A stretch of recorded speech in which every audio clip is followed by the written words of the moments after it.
Bom, acho que essa foi a mais difícil. Acho que foi. Que ele dá aqui uma relação binária R sobre um conjunto S é dita antissimétrica se somente se para quaisquer x e y elementos de x, elementos de S, sempre que x e y pertencentes à relação e yx pertencentes à relação, então x é igual a y. O número de relações binárias antissimétricas existentes sobre um conjunto com n elementos é.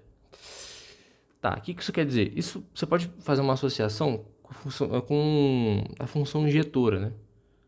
Não é a mesma coisa, claro que não é. Até porque a relação não é uma função, mas parece, né? Porque, sei lá, se 1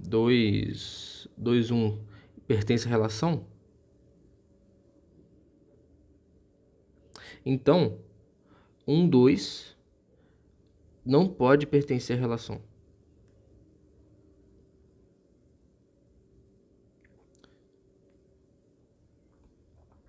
É isso que ele está falando.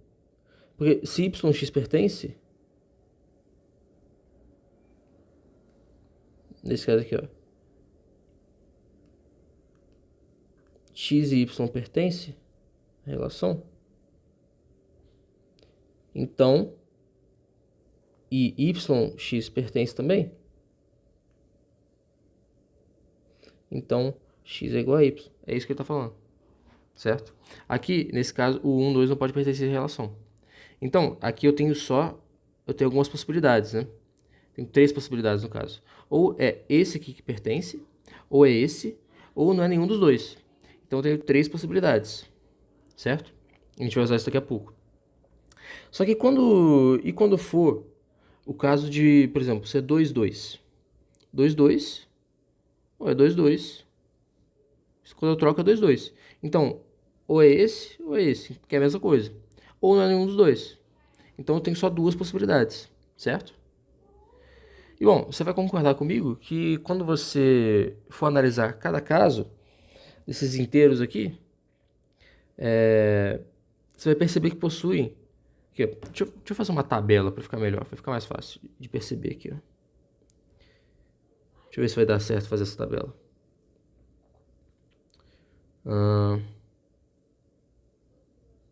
Tipo uma matriz. É, tipo uma matriz. Acho que vai dar certo. Vamos lá.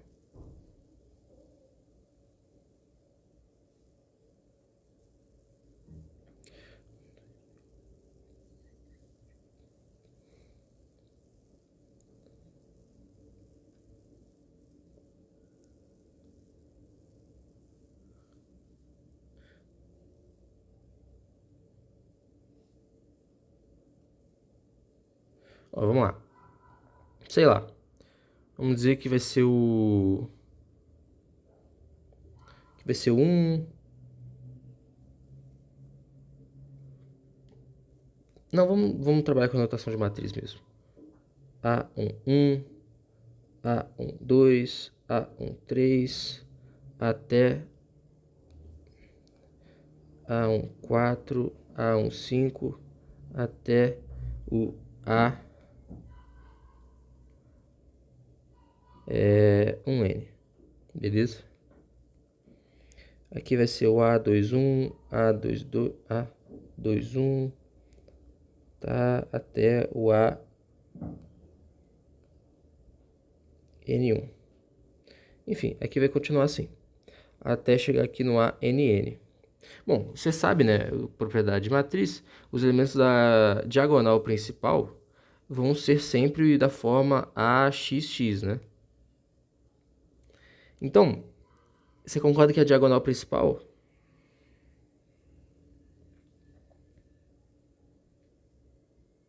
vai cair nesse segundo caso aqui, né? Que vai ter um NN, né? Que eu só vou ter 2 possibilidades para ele. Só que como vão ser n elementos de diagonal principal, vão ser 2 elevado a n escolhas. Perfeito? 2 elevado a n, caso aí desse produto cartesiano que eu vou ter. Você pode interpretar isso como produto cartesiano, né? É uma relação. E no resto, né, que vai ter sempre um cara aqui assim, em relação ao transposto dele, né? Você vai ter que pensar em 3 possibilidades, né? Ou tá, ou é ele, ou é o transposto dele, ou não é nenhum dos dois. Só que eu dividi esse cara em pares, né? Esse com esse aqui com esse aqui com esse, enfim. Só que eu dividi ele em pares, né? Então, vai ser um cara aqui dividido por 2. E quantos restam? Você concorda comigo que são... Aqui é N. Opa. Aqui são N. Aqui são N. Então, eles têm N ao quadrado elementos. Só que eu já usei N aqui. No 2 elevado a N. Então, menos N. Então, resultado aqui, pelo princípio multiplicativo, é só multiplicar esses caras, né? Então, vai ser 2 elevado a N vezes 3 elevado a N ao quadrado menos... Opa. Menos N sobre 2. Beleza? Aqui é a questão. Pô, essa aqui eu achei bem difícil. Acabaria letra D.